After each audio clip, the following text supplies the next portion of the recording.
All right, so this lesson we're actually getting into more of the applications of integrals. And the most important application that we look at for the AP and honestly for life is that the most important thing about an integral is that the integral of a rate will get you net change. And we've actually already talked about that because when we'd have functions where we had a function and this was your velocity and you found the area of the region under velocity, you found distance traveled. So the area under the rate of change of distance got you the distance that you went. Okay, so you've already talked about this, and we've already kind of talked about it in other contexts as well. But basically, whenever your function, whenever your integrand is a rate of change, when you find the integral of that, you get the net change. Now, the reason it's net change is because what if my velocity went above and then below? Then we're not talking really about area, we're talking about net area, which is why it says net change. So let's talk about the difference. So if we want to talk about total distance versus displacement, you definitely need to know the difference between these two things. We've already seen how the position of an object can be found by finding the integral of the velocity function.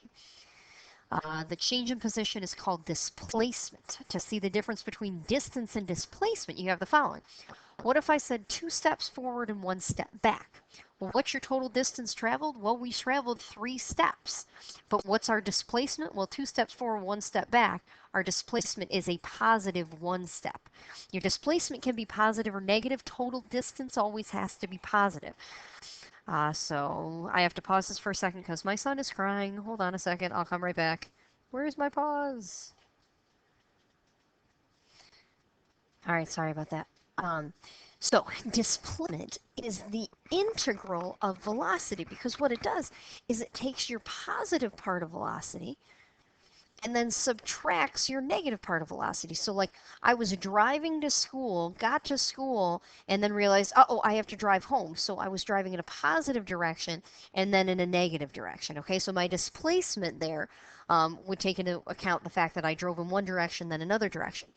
However, total distance traveled, if I wanted to know what changed on my odometer, my car doesn't care that I turned around. The odometer keeps going up. So if you ever want total distance traveled, you take the integral of the absolute value of velocity. And what that really does is it takes this graph and basically takes the stuff down here and brings it up here and finds the red area and this original purple area and adds the two together to get your total distance traveled. You need to know the difference. They will come up. In any case, though, the integral of the rate of change of distance will give you either your net distance traveled or your total distance traveled. So let's say the velocity of a particle moving along the x-axis is given by this. When is the particle moving right? When is it moving left? When is it stopped? Well, moving to the right is going to be when velocity is positive. Moving left is going to be when velocity is negative. Stopped is going to be when the velocity equals 0. Okay, so if I want to know when velocity is positive, I just want to say, well, when is 6t squared minus 18t plus 12 equal to 0? And then test the sign. All right, so we can do that pretty quickly. I'm going to divide everything by 6 and get t minus 2, t minus 1 equals 0. So t equals 1 and 2 is going to be when it changes direction. So this is when it's stopped. So on the interval from 0 to 1, 1 to 2, and 2 to infinity, let's see, that's when things are changing. However, I'm supposed to stop at 2, so I'm going to ignore that one. On the interval from 0 to 1, if I plug like 0.5 into here, let's see what happens. If I plug 0.5 into my velocity, is it positive or negative? So that's going to be 6 times a fourth minus 18 times 0.5, which is 9, plus 12. So 6 times a fourth would be 3 halves. Minus 9 plus 12 is going to be positive. So my velocity is positive here. Therefore, it's moving to the right from 0 to 1. And then from 1 to 2, it's moving left. And at 1 and 2, it's stopped. All right. What's the displacement? Well, we just said displacement is the integral of velocity. For the time interval indicated, well, that would be from 0 to 2, and we're supposed to do that without our calculator. So that means we have to use antiderivatives. So if I want to do that without my calculator, I have to write it like this. And now take my antiderivative, so I'm going to add 1 to the power, divide by the new power, add 1 to the power, divide by the new power. Stick a t on there, go from 0 to 2, and we're going to calculate that. Hang on, I have to pause again. My son is crying again. Hold on, where is my pauser? Ah, pause. All right, so now I'm going to plug in 2. I'm going to plug in 0, so 2 times 8 minus 9 times 4 plus 24 minus, well, when 0 goes into all that, I'm going to get 0. So I've got 16 minus 36 plus 24, which is negative 20 plus 24, which is 4. So my displacement would be 4. Find the particle's total distance traveled by setting up one integral and using your calculator. All right, so total distance traveled is the integral of the absolute value of velocity. So I'm just going to drop absolute value bars on here. Oops, that was supposed to be a bar. Pretend that's a bar. dt. I'm going to drop the integral from 0 to 2 of the absolute value of velocity. I'm going to pull up a calculator. You can absolutely do this in your calculator. We're going to do math 9, and we're going to go from 0 to 2, and we're going to do, let's see, math num abs of 6t squared minus, nope, that wasn't squared. What did I hit? Come on, Blinky. There we go. Nope. Ugh. So squared. There we go. Minus 18t. No. Plus 12. And I have to put the dx on there. There it is. And I get a total distance traveled of 6. There we go. So integral of the absolute value of velocity gets you total distance traveled, and then find the particle's average velocity using your calculator and the average value formula.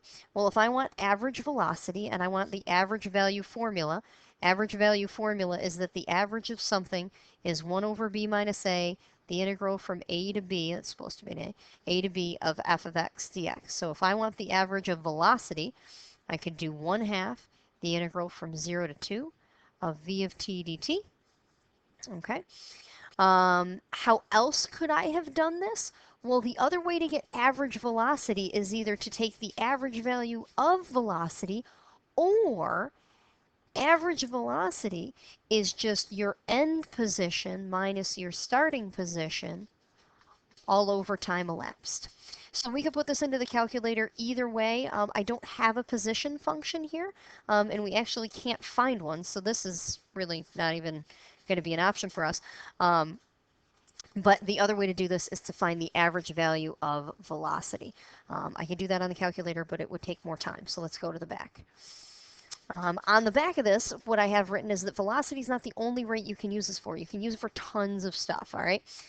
So you can integrate any rate to get a total or a net change depending on if you have a function that's positive and or negative. So use your calculator. The rate at which I grade papers at home is measured by this papers per hour from 8 to 12, where t is measured in hours. And I want you to take a second and just read this whole problem. This is a very typical AP type problem. So take a second. I'm going to pause so you can read, and then we'll come back and talk.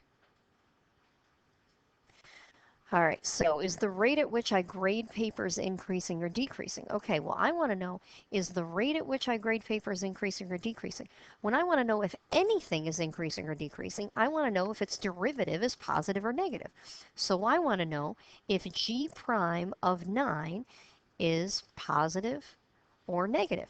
And we have a calculator for this, so I want to remind you how to use your calculator. So in your calculator, I want you to go into y equals, and I want you to type in exactly what g of t says.